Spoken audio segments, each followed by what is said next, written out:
Subsídios. Lições Bíblicas. Jovens. Lição 8. A obra salvífica do Senhor Jesus Cristo. A paz do Senhor, meu irmão. A paz do Senhor, minha irmã. Eu sou o Thiago Brasil e esta é mais uma de nossas lições bíblicas da Escola Dominical para Jovens. O oferecimento da nossa Casa Publicadora das Assembleias de Deus aqui no Brasil, a nossa querida CPAD. Todas as semanas nós estamos aqui pensando e refletindo sobre as lições bíblicas com o objetivo de servir a nossa nação, de servir ao Brasil para fazermos o melhor para o reino de Deus. Estas lições preparatórias para a lição bíblica do domingo não têm como objetivo substituir a nossa aula dominical, jamais.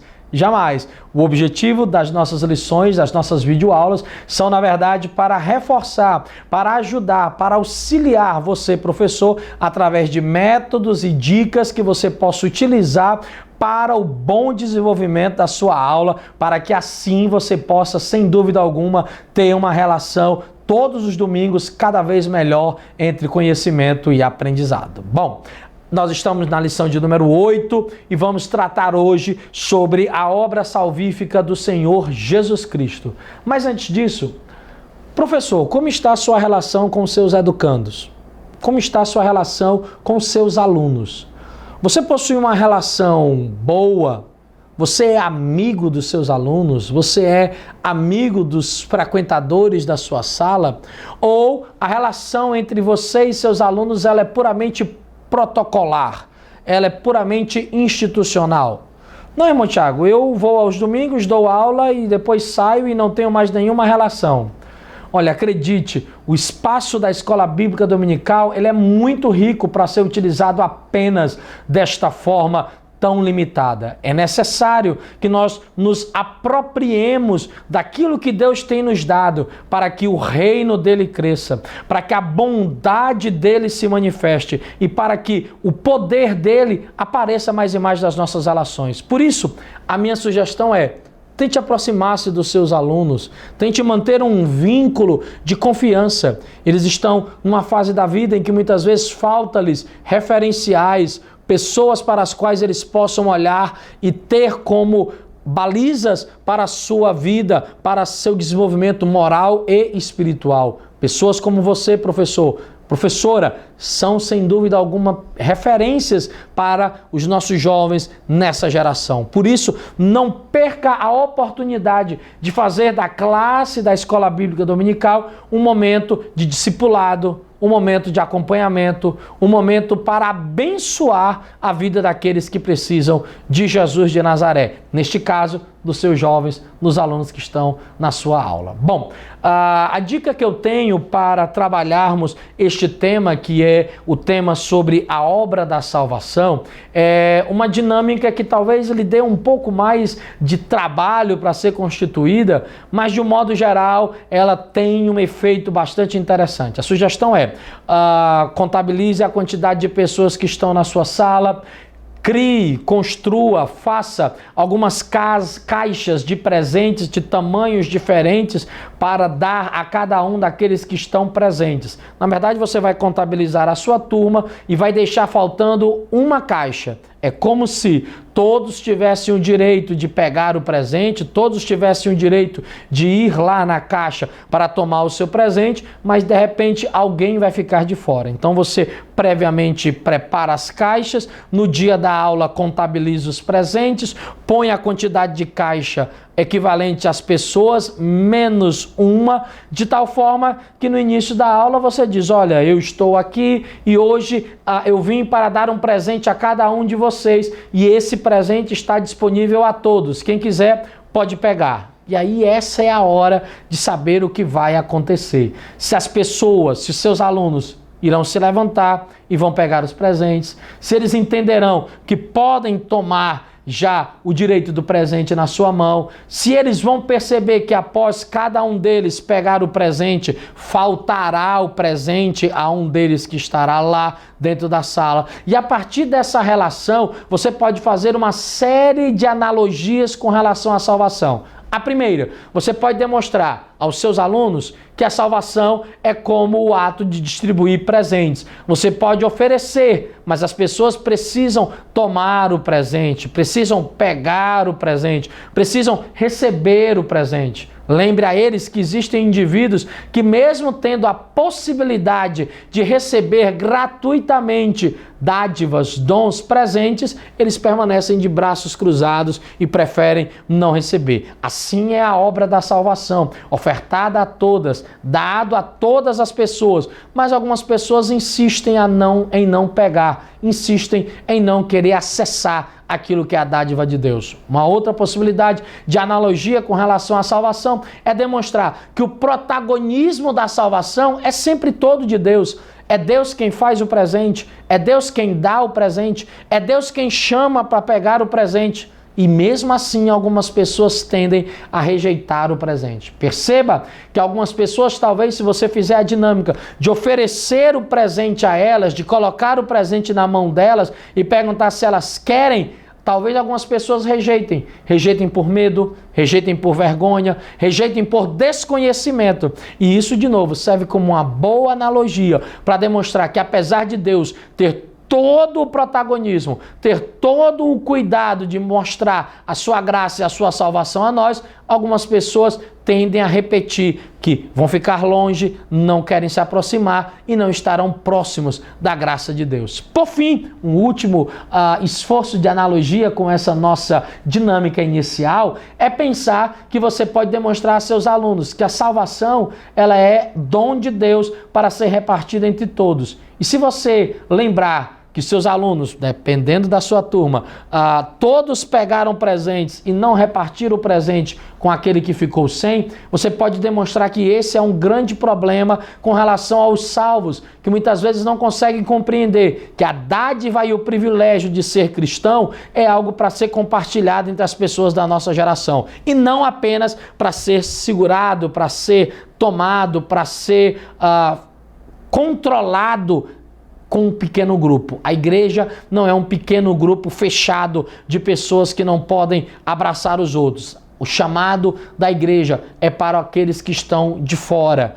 Isso é a igreja, os que são chamados para decidir, os que são chamados para fora, os que são chamados para o momento de decisão. Nós somos a eclesia de Cristo, nós somos aqueles que Deus nos toma e nos leva para perto do seu coração. Bom, depois dessa nossa explicação de nossa dinâmica introdutória, eu quero só dar sugestões a você também para você trabalhar com relação a cada um dos nossos tópicos da nossa lição bíblica. Se você já tem percebido, cada tópico da nossa lição, cada lição possui 3 tópicos, cada tópico possui 3 subtópicos e cada um desses tópicos equivale aos 3 objetivos da nossa lição. E quais são, da lição número 8, os 3 objetivos? Em primeiro lugar, discutir sobre a superioridade e a especificidade, ou as especificidades do sacrifício do Filho de Deus. Bom, nesse primeiro tópico, o que você precisa fazer? Uma referência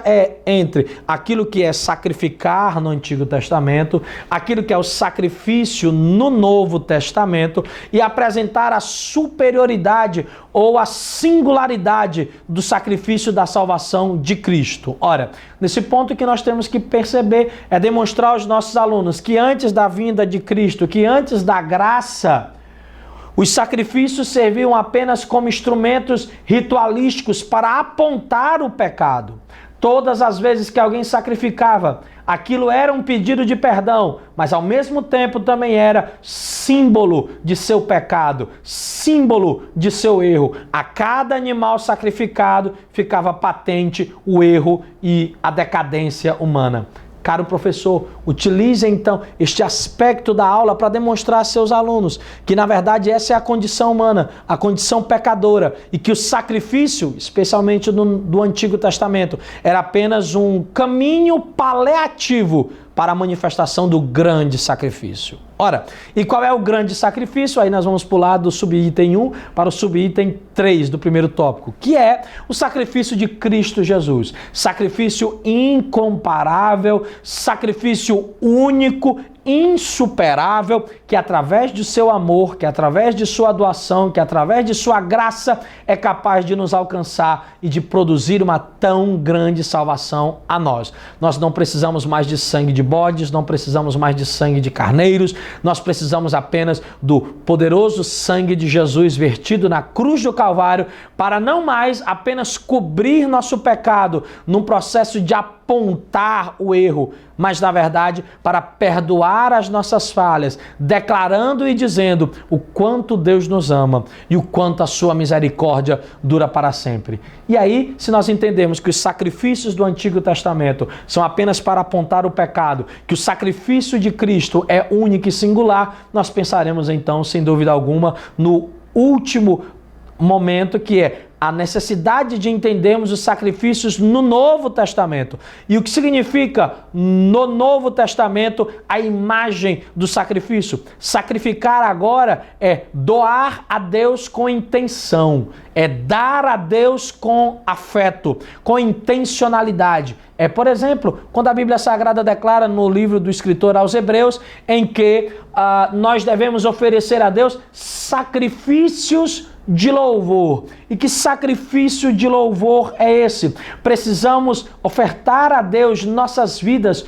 como instrumentos que sejam dignos da sua glória, do seu poder, da sua majestade. Desse modo a gente consegue perceber que o sacrifício do Antigo Testamento é para apontar o pecado, o sacrifício de Cristo é único e singular, mas já no Novo Testamento, sacrificar implica em dar o melhor, dar tudo o que nós temos para o Deus vivo todo-poderoso. Bom, o segundo tópico da nossa lição número 8 fala sobre a necessidade da reconciliação.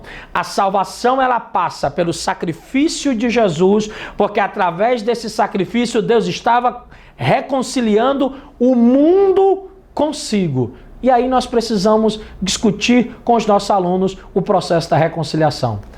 Ei, meu professor, ei, minha professora querida, pense nisso. É fácil reconciliar-se?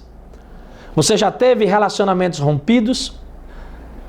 Você já teve rusgas? Você já teve problemas nos seus relacionamentos que você precisou distanciar-se? Mas por uma necessidade tal qual do distanciamento, também houve a necessidade da reconciliação. E reconciliar é fácil? Seja sincero. Reconciliar é algo simples de fazer? Bom. Sejamos agora bem metódicos na análise. A palavra significa reconciliar. E o que significa etimologicamente reconciliar é conciliar de novo. Mas o que é conciliar? O que é fazer uma conciliação? É tomar partes, pessoas, relacionamentos que estão separados, que estão brigados, que estão em crise e ajustá-los. Isso é fazer uma conciliação.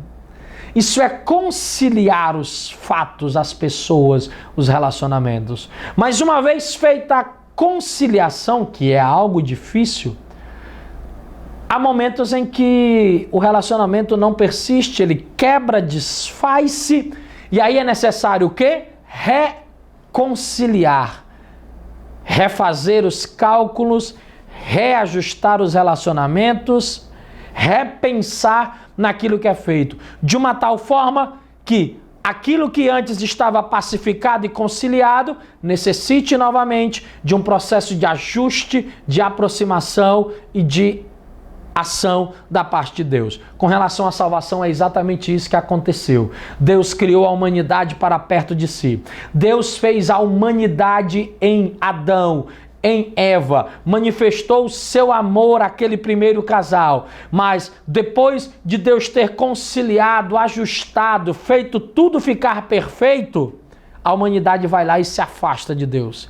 A humanidade vai lá e quebra a sua relação com Deus, de tal forma que agora não é preciso apenas mais conciliar as questões, mas é necessário reconciliar, é necessário fazer de novo aquilo que já foi feito, é necessário tratar penosamente um caminho de desgaste, de dificuldade para fazer isso. Caro professor, a partir da metáfora dos nossos relacionamentos e da dificuldade de reconciliação, use isso como analogia para falar que como a obra de Cristo é importante, penosa, mas extremamente relevante para as nossas vidas. Nós estávamos afastados, dispersos do Pai, mas em Cristo somos reconciliados. As coisas que estão fora do lugar voltam para o centro da vontade de Deus. E assim, a manifestação do Cristo Todo-Poderoso se revela, faz-se presente e mostra a glória e a graça do Deus vivo Todo-Poderoso. O terceiro ponto para nós pensarmos é a ideia da redenção. Então nós pensamos no sacrifício, na reconciliação e na redenção. E aí a discussão será exatamente tentar compreender o que significa ser redimido. Esse, inclusive, é um dos objetivos da nossa lição. O terceiro objetivo, que diz assim: demonstrar a singularidade da obra da redenção realizada por Cristo. Então, o que significa ser redimido? A condição de redimido é a condição do homem depois de receber a graça da salvação. Nós fomos salvos, a graça de Deus nos atingiu. E uma vez tendo recebido a bondade do Senhor Deus Todo-Poderoso, nós agora somos redimidos. Isto é, temos sobre nós a graça da salvação operando em nossa vida. Não opera mais em nós o espírito da morte. Não opera mais em nós o peso da lei. Não opera mais em nós a manifestação das trevas. Mas nós não somos mais filhos da desobediência. Somos agora filhos da luz. Somos agora co-herdeiros com Cristo. Somos agora filhos do Deus Altíssimo, libertos pelo amor bendito do Rei que vive eternamente. Desse modo, é necessário, então, levar aos nossos alunos a compreender que em Cristo o nosso status mudou. Em Jesus, nós passamos de condenados a livres. Nós passamos de culpados a salvos. Nós passamos de condenados a redimidos. Sim, eu tenho culpa. Sim, eu tenho pecados. Mas a graça de Deus me redimiu, mas o perdão de Deus me abraçou, mas a misericórdia do Cristo veio sobre a minha vida e graças a Ele eu posso viver diferente, eu posso ser diferente, eu posso sonhar com a salvação de Deus. Caro professor, essa é uma daquelas lições maravilhosas que você pode usar para enviar a um amigo que ainda não é crente, para demonstrar a uma pessoa que ainda não entendeu a fé em Jesus da maneira correta, da maneira plena, que o amor de Deus está disponível a ele. Essa é uma daquelas lições que sim, nós podemos usar como um elemento evangelístico para demonstrar a quem nós amamos, que Cristo deu-nos tudo, Ele já sacrificou-se. Que através do seu sacrifício, Ele juntou os pedaços do nosso ser e nos reconciliou com Deus, em Deus. E uma vez reconciliados, nós não somos mais inimigos do Pai. Nós somos agora filhos, filhos benditos do Deus Salvador. Entender isto, entender essa salvação, a partir dessa imagem do protagonismo de Deus, e isso é importante, isso não pode ficar em dúvida. Eu sou apenas beneficiário da salvação. Eu não sou construtor dela. A salvação foi me dada. Eu tenho o privilégio da salvação. O protagonismo é divino. Foi Ele quem fez. E eu, o que faço? Recebo, acolho, agradeço, bendigo, sou grato por tudo aquilo que aconteceu. Compreendendo estas verdades do Evangelho, sua classe de jovens será, sem dúvida alguma, muito mais forte. Caro professor, Eu sei que talvez esses temas, eles exijam um pouco mais de concentração, de reflexão e de aprofundamento. Eu sei que talvez entre alguns grupos de jovens, discutir esses pormenores da salvação não seja tão relevante. Mas o meu desafio e o seu é fazer com que a aula seja boa. É fazer com que os jovens compreendam e tenham desejo de aprender mais a palavra de Deus através de mecanismos de conexão, através de exemplos do cotidiano, através de uma dedicação para fazê-los mais e mais santos na presença de Jesus de Nazaré. Esta foi a nossa lição de número 8. Eu espero que você já esteja se preparando para a finalização do nosso trimestre, que já se aproxima. Que a graça de Deus esteja sobre a tua vida, que a bondade do Pai esteja contigo e acredite, jamais faltará força e ânimo para aquele que trabalha para Jesus de Nazaré. Fica na paz do Senhor. Tchau, tchau. Até semana que vem.